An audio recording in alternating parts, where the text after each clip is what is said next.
बहू लाई बारात। कहते हैं ना, लड़का लड़की राजी तो क्या करेगा काजी। अब काजी सास अगर शादी के लिए ना माने तो भाई दुल्हन क्या करे? जी, ये करे जो हमारी आज की कहानी की दुल्हन ने किया। देखिए जरा। मीरा की माँ कहती है, अरे मीरा, ये क्या कर रही हो? अच्छा लगता है क्या बार बार हमें उस घर में लेकर जाती हो? अब जब करण की माँ नहीं मान रही है शादी को तो छोड़ो ना, कर लो किसी और लड़के से शादी। लड़कों की कमी है क्या? माँ, करण और मैं, हम लोग बचपन से एक दूसरे को बहुत प्यार करते हैं। मैं कैसे किसी और से शादी कर लूं? अरे तो बोल ना करण को अपनी माँ से बात करे। वो क्यों नहीं मना रहा अपनी माँ को? वो टेढ़ी खीर है उसकी माँ, सीधी उंगली से नहीं मानेगी। तेरी होने वाली सास के अभी से इतने नखरे हैं, शादी कर लेगी तो घर पर रखेगी भी क्या? खैर, अब सास क्यों नहीं मान रही है ये जानना भी तो आप लोगों के लिए जरूरी है। तो चले करण के घर। ये क्या है करण, बुढ़ापे तक बहू का चेहरा देखने का मौका नहीं देगा क्या? क्या करूं माँ, मैं मीरा से ही शादी करूंगा, ये तो तुम जानती ही हो। फिर क्यों नखरे दिखा रही हो? नखरे मैं दिखा रही हूँ? अरे मीरा क्या चाहती है वो तुम नहीं जानते? वो बिल्कुल भी पॉसिबल नहीं है। अरे कौन सी लड़की घोड़ी में सवार होकर आना चाहती है और लड़के को डोली में बिठाकर ले जाना चाहती है? दुनिया हंसी उड़ाएगी बेटा, बोलेगी क्या लड़की पैदा की थी। बस माँ, तू ना दुनिया के बोलने पर चल, अपने बच्चों की खुशी के बारे में सोचना ही मत। अरे क्या सोचूं? दोनों अभी बात कर रहे होते हैं कि मीरा के माता पिता आ जाते हैं। बहन जी क्यों परेशान हो रही है? अरे जानते तो हैं, अरे माना बेटी का शौक है, लेकिन माँ को तो कुछ सिखाना चाहिए था ना कि ऐसे शौक रखना सही है या नहीं।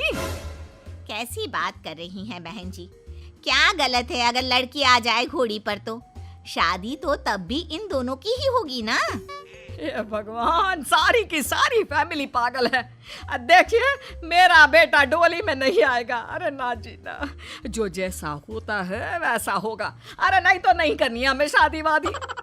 लेकिन ये क्या, इतना सुनते ही करण, माँ मैं घर छोड़कर जा रहा हूँ।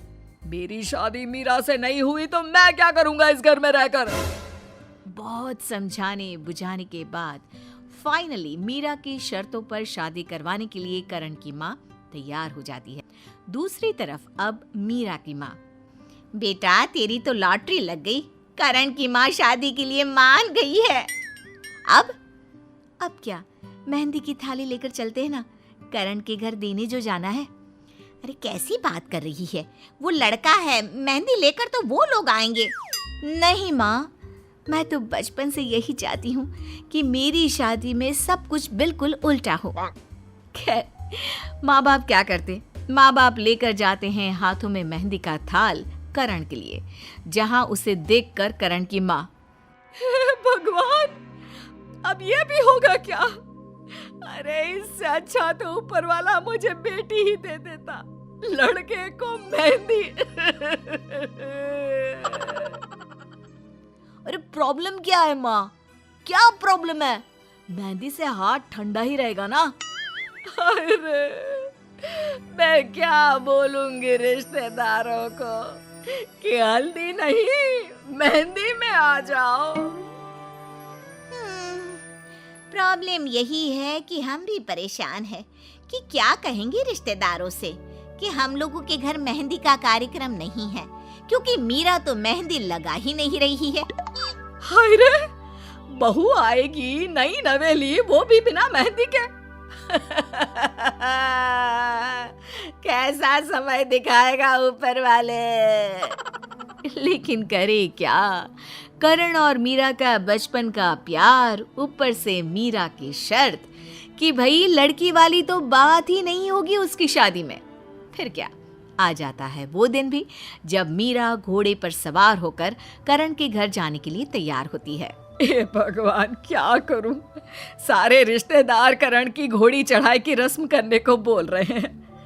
ऐसा ना हो कि हम यहाँ रस्म कर रहे हो और वहाँ मीरा बहू घोड़े पर सवार होकर दरवाजे पर आ जाए। करण की मौसी पूछती है, अरे क्या हो गया दीदी, जब देखो तब डरी डरी सी रहती हो, हुआ क्या है? अब क्या कहती कि हमारी बहू आ रही है घोड़े पर बैठकर। करण की बुआ पूछती है, अरे भाभी, बाहर सारी लड़कियां तैयार है भाई की घोड़ी चढ़ाई के लिए, और यहाँ आप है कि बिना झाड़ा के कप कपा रही है। हाँ, चलो चलो, मैं कुछ नहीं कह रही हूँ। घोड़े में चलो या पालकी में, लाना तो दुल्हन को घर ही है ना। हाय रे दीदी, कैसी बहकी बहकी बात कर रही हो। क्या आप पालकी में बिठाओगी 6 फुट के लड़के को? चलो, घोड़ी चढ़ना है करण को, लेकर आओ। करण की माँ उसके कमरे में जाती है, लेकिन रास्ते में भगवान की मूर्ति रखी होती है।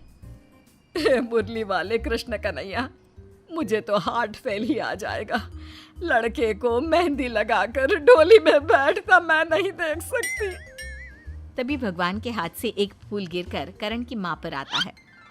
हे भगवान, क्या मैं इसे तेरा इशारा मानूं? तभी पीछे से आवाज आती है, अरे दीदी जल्दी चलो, करण को लेकर आओ। क्या भगवान से बातें कर रही हो? देर हो रही है, कहीं लड़की वाले इंतजार में यहीं ना आ जाए।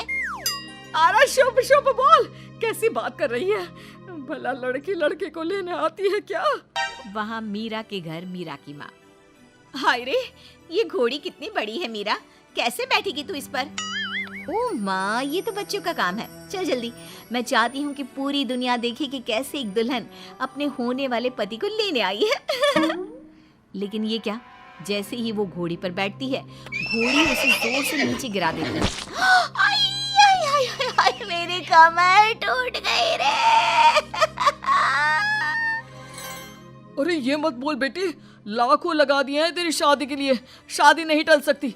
चल चल जल्दी कर, बैठ जा घोड़ी पर जैसे भी हो। कैसी बात कर रहे हो पापा? मैं ना खड़ी हो सकती हूँ ना चल सकती हूँ। मैं कैसे घोड़ी पर बैठूं? बस ये घोड़ी वोड़ी वाला ड्रामा नहीं होगा मुझसे। वाह जी वाह। ए जी, करण को फोन कर दो कि वो ही घोड़ी में आ जाए।